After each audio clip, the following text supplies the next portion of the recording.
Hi guys, మీరు చూస్తున్నారు Ganesh gamer 311. మీరు వీడియో నచ్చితే లైక్ చేయండి ప్లీజ్. ఇప్పుడు మా ఫ్రెండ్తో నేను 1v1 అయితే ఆడుతున్నాను. ఏం జరుగుతుందో చూద్దాం. వీడు వెతుకుదాం. ఇప్పుడు దూకు దూకు దూకు దూకు తొందర.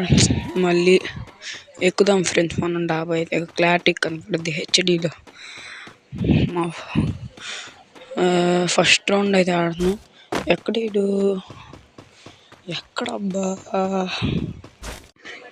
ఇప్పుడు అయ్యగారిని ఎతకాలి. ఎక్కడున్నారు మరి? ఎక్కడున్నారంటారు? వెనక్కి తిరిగి వెళ్ళిపోదాం పదండి. అసలు ఎక్కడున్నాడబ్బా? ఇటు వెళ్దాం పదండి. మరి కెమెరా తిప్పరా. ఒరే మరీ తిరిగిపోయింది. ల్యాగ్ ఏంట్రా? ఇంత ల్యాగ్ లేంట్రా. సందులోకి అయితే వెళ్దాం పదండి. ఇప్పుడు జంప్ చేస్తే పైన కనపడుద్ది. అదిగోండి పోతున్నాడు. క్యారెక్టర్ వేద్దామా? యాదం క్యారెక్టర్ ఆడు. క్యాంపింగ్ చేస్తున్నప్పుడు మనం వేయకూడదు అండి character. A head shot. Please subscribe and support my channel.